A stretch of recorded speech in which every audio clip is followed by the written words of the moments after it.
मेरा नाम आरुषि है। ये कहानी मेरी बेटी आदित्य और उसकी जिंदगी पर है। मैं बिजनौर के एक छोटे से कस्बे की रहने वाली हूँ। जब मैं विधवा हुई तो मेरे माँ बाप ने मेरी दूसरी शादी कर दी। एक ऐसे व्यक्ति से कर दी जिसका पहले से ही एक बेटा था और मेरे पास भी एक बेटी थी। अब मेरा बेटा और बेटी एक ही कमरे में सोते थे, मगर सुबह उठते ही मेरी बेटी बेड की चादर दिन प्रतिदिन चेंज कर देती, फिर मुझसे छुप छुप कर पुरानी चादर धोती और खुद नहाने चली जाती। कई बार तो मेरी बेटी बेहोश भी हो जाया करती थी। वो दिन ब दिन बहुत कमजोर होती जा रही थी। एक दिन सुबह उठकर मैं जल्दी से बेटी के कमरे में चली गई, मैं श्रेप, मगर आगे का माहौल देखकर मैं शर्म से पानी पानी हो गई। दिल से एक यही बात निकली कि भगवान ऐसा मंजर कभी किसी माँ को न दिखाए, क्योंकि वहां मेरी बेटी और बेटा आडिडर। अब कहानी पूरा सुनिए। मैं शादी के 2 साल बाद ही मैं विधवा हो गई थी। उस वक्त मेरी उम्र 18 साल थी, क्योंकि मेरे माँ बाप ने मेरी शादी 16 साल की उम्र में ही कर दी थी। मैं अपने माँ बाप की इकलौती बेटी थी, मगर मुझे ऐसा लगता था मैं उन पर एक बहुत बड़ा बोझ हूँ, मानो जैसे कि मैं उनकी बेटी ही नहीं थी।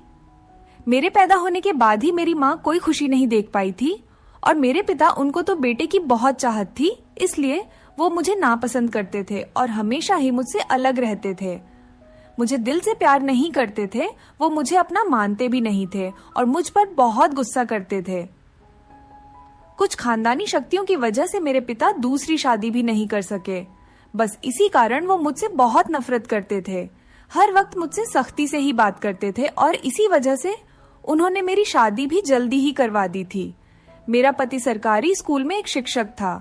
हमारी एक 3 साल की बेटी भी थी, मगर एक दिन विद्यालय से आते हुए रास्ते में उनका एक्सीडेंट हो गया और मौके पर ही उनकी मृत्यु हो गई। वो भी मेरा साथ छोड़ गए। वो दिन मेरे लिए किसी कयामत से कम नहीं था। मुझ पर तो परेशानियों के पहाड़ ही टूट पड़े थे। कुछ दिन गुजारने के बाद मेरे सास ससुर ने भी मुझे मेरे माँ बाप के घर भेज दिया। शायद उन पर भी मैं बोझ ही थी। वो भी मुझे अच्छा नहीं समझते थे। उनके ख्याल से मैं मनहूस औरत थी। मैंने ही जैसे उनके बेटे को मार दिया हो। फिर मैं चुपचाप अपने माँ बाप के साथ उनके घर आ गई। मेरे माँ बाप ही मुझे बोझ ही समझते थे। मैं अपनी बेटी को सीने से लगाकर अकेले अकेले बहुत रोती थी। फिर कुछ दिन बाद मेरे माँ बाप ने मेरी दूसरी शादी कर दी, एक ऐसे व्यक्ति से जिसका पहले से ही एक बेटा था और मेरे पास भी एक बेटी थी। हम दोनों एक जैसे थे, इसलिए हमारी शादी हो गई, वरना मेरे तो अच्छे रिश्ते भी नहीं आते थे। उसका बेटा मेरी बेटी से 1 साल छोटा था। उसके बेटे का नाम अभिषेक था और मेरी बेटी का नाम अदिति था। हम लोग साथ ही रहने लगे और वक्त इसी तरह गुजरने लगा। देखते ही देखते अदिति 16 साल की हो गई और अभिषेक 15 साल का हो गया। जब अभिषेक के पिता का देहांत हो गया, वो भी इस दुनिया से चले गए। मतलब मेरे दूसरे पति भी हमेशा हमेशा के लिए हमें छोड़कर चले गए। उनकी हमेशा ही तबीयत खराब रहती थी। उन्हें तरह तरह की बीमारियों ने घेर रखा था, लेकिन उनकी बीमारियों के साथ जैसे तैसे गुजर बसर हो रहा था। उनके जाने के बाद मानो जैसे घर की रौनक ही उड़ गई हो। हमारा अपना मकान था, इसलिए किराए की चिंता नहीं होती थी और मेरे घर में ही एक किराना की छोटी सी दुकान थी। एक दिन जब हम सब लोग सो रहे थे, फिर अचानक ही बहुत जोर से आवाज आई। मेरा तो दिल बैठ गया। मैं बहुत घबरा गई थी और डर भी गई थी। मैंने देखा कि आवाज तो अभिषेक के कमरे से आई है। मैं उसके कमरे की तरफ दौड़ी तो मैं देखते ही हैरान रह गई। कमरे की छत गिर गई थी। यह देखकर मैं घबरा गई। मुझे डर था कि कहीं अभिषेक तो इस छत के नीचे नहीं दब गया। जब मैं करीब गई और मैंने जाकर देखा तो अभिषेक वहां नहीं था। वो बाथरूम जाने के लिए उठा होगा, इसी वजह से उसकी जान बच गई, क्योंकि उसके कमरे की छत गिर गई थी। मैंने ईश्वर से धन्यवाद किया कि यह तो अच्छा हुआ कि अभिषेक को कोई चोट नहीं आई। अगर उसको कुछ हो जाता तो मैं उसके स्वर्गवासी पिता को क्या मुंह दिखाती। लेकिन अब हमारे पास इतने पैसे नहीं थे कि हम उस छत को दोबारा डलवा सकते। कमरे का तो कबाड़ा ही बन गया था। सारी छत गिर चुकी थी और हमने उसको उसके हाल पर ही छोड़ दिया। उसके बाद मैंने अपने लिए अपना बिस्तर रसोई में ही डाल दिया और कमरे में दोनों बच्चों को सोने के लिए कहा, क्योंकि बाहर तो बहुत ज्यादा सर्दी थी और बाहर कोई सो भी नहीं सकता था और कमरे में एक बेड और एक चारपाई ही थी। 2 लोग भी बहुत मुश्किल से सो पाते थे। अब वो दोनों एक ही कमरे में सोते थे, मजबूरी थी, क्या कर सकते हैं। एक कमरे में तो दुकान थी और मेरे पति ने घर में 3 ही तो कमरे बनवाए थे। यूं तो हम 3 लोगों के हिसाब से कमरे ठीक थे, लेकिन एक कमरा दुकान के लिए भी तो जरूरी था। अब मजबूरी थी, क्या कर सकते थे, गुजारा तो करना ही था। एक दिन मेरा बेटा बेटी के कमरे में सोया तो सुबह सुबह कुछ ऐसा हुआ कि मैं चकित रह गई। अभिषेक तो सवेरे उठकर नाश्ता करने भी बैठ गया था, जबकि अदिति अभी तक सो रही थी। वो तो इतनी देर तक नहीं सोती थी, लेकिन आज वो इतनी देर तक क्यों सो रही थी। उसकी आदत थी कि वो सुबह जल्दी उठ जाया करती थी। मैंने उसको आवाज भी दी तो वो उठ नहीं रही थी। थोड़ी देर के बाद मैंने उसके कमरे में जाकर उसको देखा तो पता चला कि वो बेहोश हो चुकी थी। मैं बुरी तरह से घबरा गई थी कि उसको क्या हो गया। मैंने फौरन ही अभिषेक को बोला कि पास के ही डॉक्टर को घर बुला लाओ। डॉक्टर घर पर आया तो डॉक्टर ने कहा कि यह बेहोश हो गई है, लड़की काफी कमजोर है, खून की भी कमी है, कोई भारी काम इससे मत करवाना, बस आराम ही करवाना, फल अच्छा खाना वगैरह खिलाइए, ठीक हो जाएगी। जब अदिति को होश आया तो मैं उसके पास गई और मैंने उससे पूछा कि तुम्हें क्या हो गया था। तो वो कहने लगी कि बस ऐसे ही बैठे बैठे मुझे चक्कर आने लगे थे और मैं बेहोश हो गई थी। मैंने अपनी बेटी को कहा कि तुम आराम करो, मैं तुम्हारे लिए नाश्ता बनाकर लाती हूँ। जब मैं नाश्ता लेकर आई और मैंने आकर देखा, वो अपने कमरे में नहीं थी और कमरे के बिस्तर पर चादर भी नहीं थी। मैंने बाहर जाकर उसको देखा तो वो उसी चादर को बैठकर धो रही थी। मैंने उससे पूछा, तुम ये चादर क्यों धो रही हो? तुम्हारी तो तबीयत ठीक नहीं है, डॉक्टर ने तुम्हें आराम करने के लिए कहा है। मैं उस पर बहुत चिल्लाई और कहा कि यहाँ से उठो, अपने कमरे में जाओ और नाश्ता करो, कुछ खाओ पियो, तभी तो ठीक हो जाओगी। उसने कहा, नहीं नहीं, मुझे ये चादर जरूर धोनी है, बिस्तर पर बिछाने के लिए हमारे घर में एक ही तो चादर है। मैंने कहा कि अचानक से ये चादर धोने का भूत तुम्हारे सर पर क्यों सवार हो गया है? इतनी तो चादर गंदी नहीं थी जो तुम उसको धोने के लिए बैठ गई। छोड़ दो इसे, मैं खुद इस चादर को धो दूंगी, उठो। यहाँ से उसने मेरी बात नहीं मानी और चादर को छत पर सुखाने के लिए चली गई। उसके बाद ही उसने नाश्ता किया। फिर थोड़ी देर के लिए वो सो गई और अभिषेक भी काम पर जा चुका था। उसको सिर्फ मैंने हाई स्कूल तक ही पढ़ाई करवाई थी और वो एक कपड़े की दुकान पर काम करता था। वह बहुत ही मेहनती था। घर वाली दुकान तो मैं खुद ही चला लिया करती थी। वैसे भी उस दुकान में ज्यादातर बच्चे ही आते थे। दिन इसी तरह से गुजर गया। उस दिन अभिषेक ने मुझसे कहा, आज मैं खाना खाकर आया हूँ। वो देर से आया था और अदिति भी पहले से ही कमरे में सो चुकी थी। वो भी जाकर कमरे में सो गया। मैंने भी रसोई में अपनी चारपाई डाल रखी थी। जगह बदलने की वजह से मुझे नींद नहीं आ रही थी। मैं अपने पति को याद ही कर रही थी। दूसरा पति मेरा बहुत अच्छा था, मेरा बहुत ख्याल रखता था। उसने कभी भी मुझे पहली शादी का ताना नहीं दिया था और मेरी बेटी को वो हमेशा अपनी ही बेटी समझता था। और मैंने भी अभिषेक को कभी नहीं बताया था कि वो मेरा सौतेला बेटा है। उसने भी मुझसे अपने हिस्से का प्यार ले लिया था। वो मुझे सगी माँ से भी ज्यादा प्यार करता था और मेरा कहना भी मानता था। वो उस घर में अकेला ही मर्द था। वो हमारा इकलौता ही सहारा था, वरना हम 2 औरतें कहाँ जाती। काम भी अच्छे तरीके से कर रहा था। मैंने उसे कहा भी था कि वो आगे की पढ़ाई प्राइवेट पढ़ ले, क्योंकि अगर उसके पास कोई अच्छी डिग्री होगी तो नौकरी भी अच्छी मिल जाएगी। वो मेरी बात मान लेता था। सुबह सुबह फिर से कुछ ऐसा हुआ कि मैं हैरान रह गई। अदिति फिर से बेहोश हो चुकी थी और इस बार तो उसकी शक्ल देखकर लग रहा था जैसे उसके जिस्म का सारा खून ही खींच लिया गया हो। वो बिल्कुल पीली पड़ गई थी। फिर मैंने डॉक्टर को बुलवाया। डॉक्टर ने वही बात कही कि मैंने आराम करने को कहा था। इसको खाने में क्या खिलाया था आपने? मैंने उनको सारी बात बताई। मैंने कहा कि वही दाल सब्जी खिलाई थी और फल भी खिलाए थे। पूरा दिन कोई काम भी नहीं करवाया था। तो डॉक्टर ने कहा कि दोबारा से कैसे इतनी कमजोरी हो गई, आप इस बात को सीरियस लीजिए, नहीं तो आपकी बेटी की जान को खतरा हो सकता है। क्योंकि इस तरह से अचानक बेहोश हो जाना और कई घंटों तक बेहोश रहना कोई मामूली बात नहीं। डॉक्टर ने सख्ती से सारी बात बताई और कुछ देर बाद वो चले गए। फिर जब आदित्य होश आया तो मैंने उससे कहा कि तुमने फिर से अब कोई काम किया तो मुझसे बुरा कोई नहीं होगा। लेकिन थोड़ी देर बाद जब मैं उसके कमरे में दोबारा गई तो मैं यह देखकर हैरान हो गई कि वो क्या कर रही है। वो तो फिर से बेड की चादर को धो रही थी। इस बार मैं उसे दूर से देख रही थी, क्योंकि जो भी वो कर रही थी वह सब कुछ मामूली नहीं था। वो बेहोशी से उठकर चादर को धोना शुरू कर देती थी। यह सब क्या हो रहा था? वो ये सब क्यों कर रही थी? जब से मेरे बेटे ने उसके कमरे में सोना शुरू किया था, तभी से वो ऐसा कर रही थी, और बेहोश भी तभी से हो रही थी। अभिषेक उसके लिए था तो सौतेला भाई, लेकिन बचपन से दोनों एक साथ ही पले बड़े हैं। उन दोनों में तो सगे भाई बहनों जैसी मोहब्बत थी। फिर ऐसा क्या हो रहा था? मेरी बेटी की तबीयत दिन भर दिन क्यों खराब होती जा रही थी? मैं रोती और सोचती रहती कि यह सब कुछ क्या हो रहा है। एक औरत कमजोर तब होती है जब वो बच्चे पैदा करती है तो उसके अंदर बिल्कुल भी ताकत नहीं रहती, लेकिन जवान लड़कियों यूं बेहोश होने लगे। यह तो कोई नॉर्मल बात नहीं थी। दूसरे ही दिन उसने चादर धोकर छत पर सुखाई। वो आसपास भी उसे ही देख रही थी कि जैसे मैंने उसे देखा तो नहीं है। मैं रसोई की खिड़की से ये सब कुछ देख रही थी। मैंने भी उसको ऐसा एहसास नहीं होने दिया जैसे मैं उसको देख रही हूँ। लेकिन मेरी बेटी क्या कर रही थी? वो फिर से बिस्तर पर आकर लेट गई और उसने अपने ऊपर वाली चादर को ओढ़ लिया ताकि मुझे कुछ पता न चले। नीचे वाली चादर है या नहीं ये मुझे नहीं पता था। मैंने उसको नाश्ता करवाया और दवाई दी। दुकान अच्छी नहीं चल रही थी। हमारी दुकान पर कोई बड़ा ग्राहक नहीं आता था। सिर्फ बच्चे ही गोलियां और टॉफियां लेने आते थे जो 5 रुपए देकर चले जाते। इसी तरह से तो काम नहीं चलने वाला था।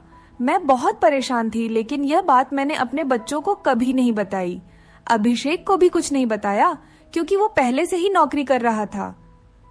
अब अगर ऐसे में ये बात बता देती तो वो और भी ज्यादा परेशान हो जाता।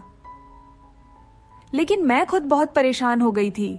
ऊपर से डॉक्टर ने कहा था बेटी को अच्छी चीजें खिलाओ, लेकिन घर में तो दाल रोटी के भी पूरे पैसे नहीं हो रहे थे। घर का खर्चा करना बहुत मुश्किल हो रहा था। लेकिन एक दिन कुछ बहुत ही अजीब हुआ। मैंने अपने बेटे अभिषेक और आदित्य को कुछ ऐसी बातें करते हुए सुना जिनकी मुझे बिल्कुल भी समझ नहीं आई। मेरे बेटे ने कहा, ये तुमने तो अभी से ही अपनी तबीयत खराब कर ली है, इस तरह तो नहीं चलेगा। अगर तुम्हें इतनी परेशानी हो रही है तो फिर हम ये सब नहीं कर सकते। मेरी बेटी ने कहा कि नहीं, मुझे यह काम करना है।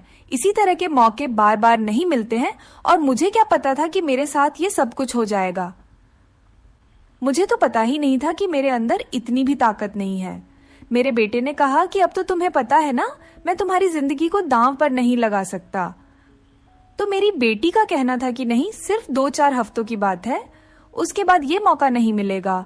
ये सब क्या हो रहा था? मुझे कुछ समझ नहीं आ रहा था। ये दोनों क्या बातें कर रहे हैं? एक दिन तो मैंने कुछ ऐसा देखा जिसको देखकर मैं दंग रह गई। सुबह सुबह ही मेरी बेटी ने चादर को फिर से धोकर छत पर सुखा दिया और वो एक तरफ खड़ी होकर उलटी कर रही थी। मैंने कहा कि क्या हो गया है तुम्हें? वो घबरा गई और कहने लगी कि अचानक से मेरा दिल खराब हो गया। मैंने कहा, क्या मतलब है इस बात का कि दिल खराब हो गया? तुम्हारा क्या खा रही हो तुम ऐसा, और चादर को बार बार क्यों धोती हो? क्या छुपा रही हो मुझसे? अगर मुझे पता चला कि तुमने कोई ऐसी वैसी हरकत की है जिससे मेरी और तुम्हारे बाप की इज्जत दांव पर लग गई तो मैं तुम्हें कभी माफ नहीं करूंगी। मेरी बेटी हैरान हो गई। उसने कहा, माँ आप किस तरह की बातें कर रही हैं? ऐसा कुछ नहीं है जैसा आप सोच रही हैं। लगता है आज आपने कोई फिल्म देखी है या किसी ने आपके कान मेरे खिलाफ भर दिए हैं जो आप इस तरह की बातें कर रही हैं। मैं ऐसा क्यों करूंगी? और अगर मैंने इस चादर को धो दिया है तो क्या हो गया? चादर गंदी हो गई थी, बस इसीलिए धो दिया। आपको तो पता है कि कई दिन से मेरी तबीयत खराब है, तो दवाई खाने की वजह से मेरे पेट में भी खराबी हो रही है। अगर मुझे उल्टी आ गई तो इसका और कोई मतलब नहीं है। मेरी बेटी मुझसे इस तरह से बात कर रही थी। मैंने उसके मुंह पर थप्पड़ दे मारा और वो जमीन पर गिर गई। तभी अचानक अभिषेक भी आ गया। उसने कहा कि माँ आप ये क्या कर रही हैं? आपने इस पर हाथ क्यों उठाया? तो मैंने उससे कहा, हाँ मैंने इसको मारा है, इस पर हाथ उठाया है। ऐसा तो मुझे बहुत पहले ही करना चाहिए था, लेकिन अभी मैं पूरी तरह से बात की तह तक नहीं पहुंची हूँ। जिस दिन मुझे पता चल गया तुम दोनों के बारे में, उस दिन देखना। अब मुझे खुद पता नहीं था कि मुझे क्या हो गया था। मेरे दिल में जो बात आ रही थी मैं वही बोलती जा रही थी, जो कि मुझे इस तरह नहीं करना चाहिए था। रात को अचानक मेरी आंख खुली और मैंने देखा कि मेरे बच्चों के कमरे की लाइट जल रही थी। उस वक्त वो क्या कर रहे थे? उनको तो इस समय सो जाना चाहिए था और मुझसे तो शाम को कह रहे थे कि आज हम जल्दी सो जाएंगे। मैं जब कमरे के करीब गई तो वो न सिर्फ जाग रहे थे बल्कि बातें भी कर रहे थे। किसी बात पर बहुत ज्यादा खुश हो रहे थे। मेरा बेटा कह रहा था कि तुम बहुत खुशकिस्मत हो। तो बेटी कहने लगी कि हाँ, खुशकिस्मत तो मैं हूँ, लेकिन अभी कल फिर से जब मेरी तबीयत खराब होगी तो माँ मुझे देखकर बहुत परेशान हो जाएंगी। कब तक ऐसा झूठ बोलेंगे बेटा? बोला, बस कुछ दिन और कर लेते हैं, फिर सब कुछ ठीक हो जाएगा।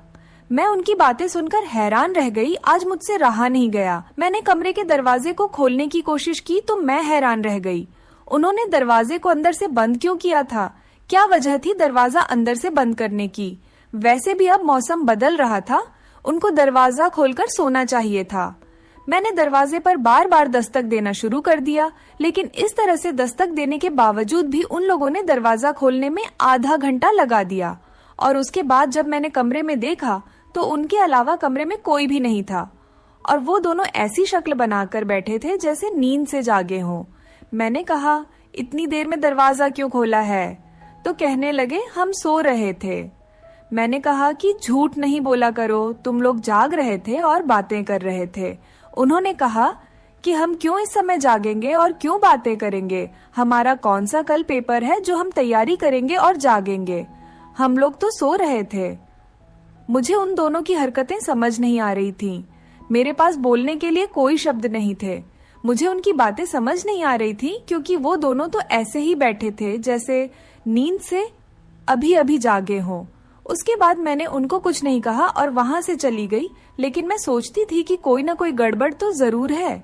मैं ये देखकर हैरान रह गई।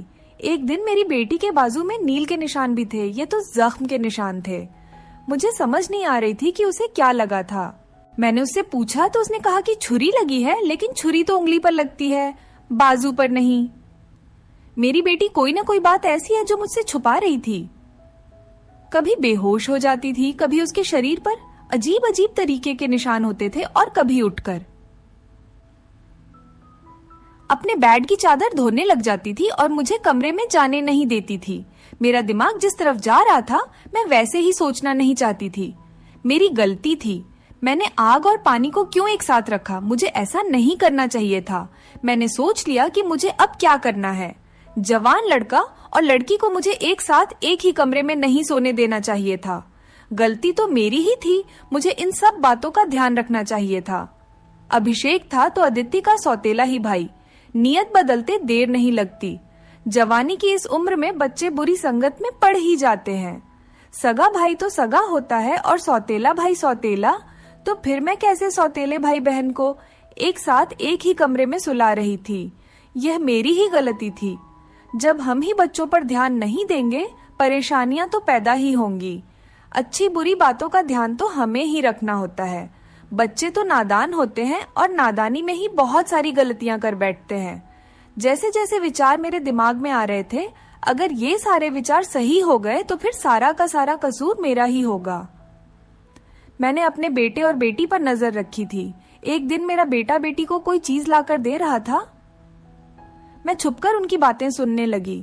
उसने कहा कि यह तुम्हारी दवाई है, इस परेशानी के लिए यह दवाई ले लो तो सब कुछ ठीक हो जाएगा। उसने मेरी बेटी को छुपाकर वो गोलियां दी।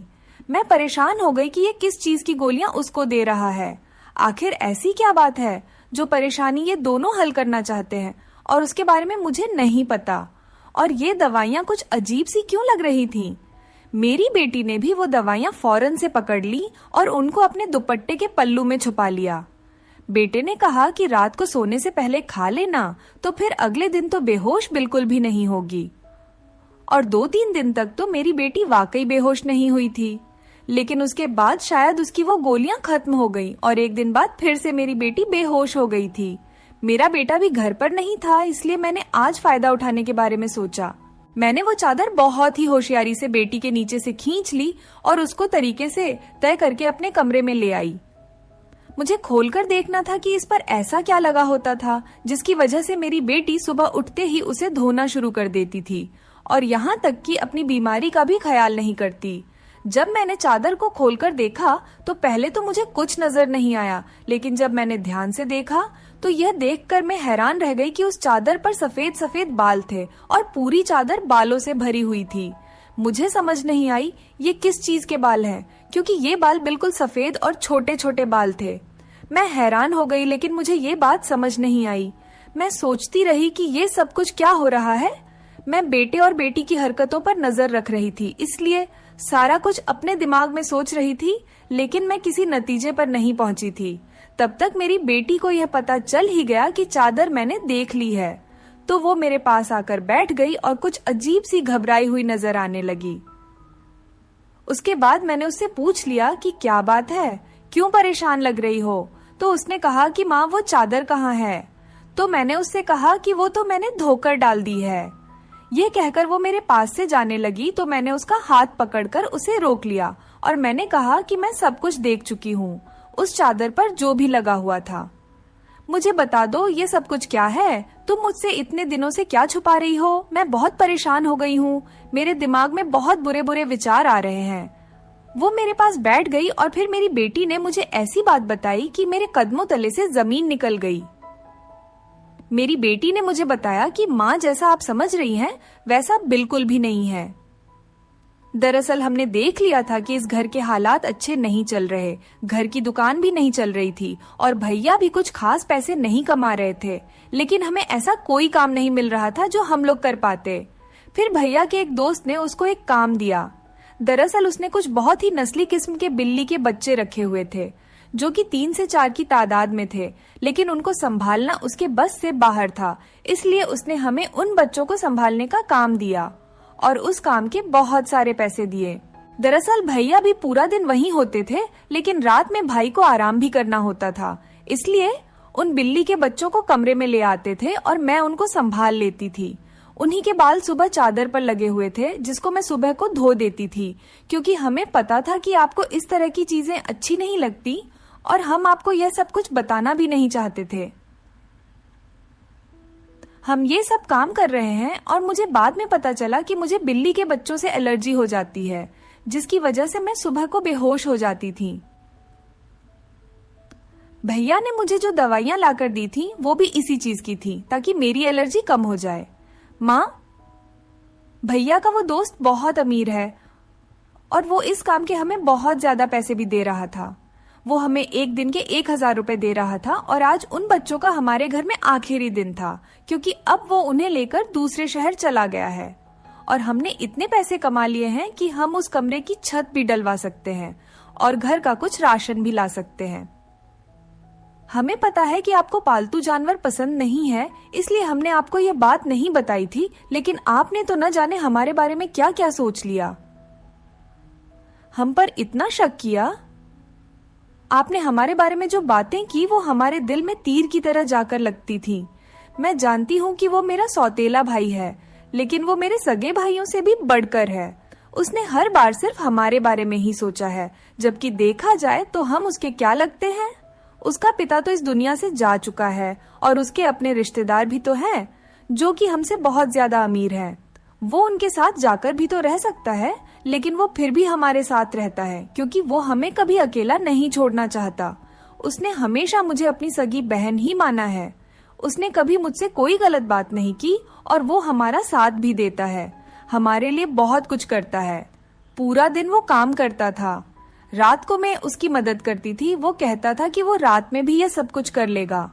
दिन भर तो वो बेचारा मेहनत करता था, इसलिए मैंने उससे कहा कि रात को तुम आराम किया करो, बच्चों को मैं देख लूंगी, इसलिए मैं उसकी मदद कर रही थी। मुझे यह सुनकर बहुत ही ज्यादा अफसोस हुआ और मुझे खुद पर बहुत गुस्सा भी आ रहा था। मैंने अपने बच्चों के बारे में क्या क्या सोचा। मैं अपने बच्चों के बारे में जितना गलत सोच रही थी, मेरे बच्चे उससे भी कई गुना ज्यादा अच्छे हैं। इतनी गलत बातें मैंने उनके बारे में सोची जितनी मुझे सोचनी भी नहीं चाहिए थी। हमने ये बात अभिषेक को नहीं बताई। अदिति ने भी उसको कुछ नहीं बताया कि मुझे सारी बात का पता चल गया, क्योंकि अब यह काम वैसे भी खत्म हो गया था और मैं उसकी नजरों में और ज्यादा गिरना नहीं चाहती थी। कुछ कुछ दिन बाद अभिषेक ने उस कमरे की छत डलवा दी और अब हमारे घर का कमरा भी ठीक हो गया था। धीरे धीरे हमने बहुत मेहनत की। मेरी बेटी ने भी घर में बच्चों को ट्यूशन पढ़ाना शुरू कर दिया था। हमारे हालात पहले से बेहतर होने लगे। धीरे धीरे इतने बेहतर हो गए कि हमारे घर में कोई तंगी नहीं रही।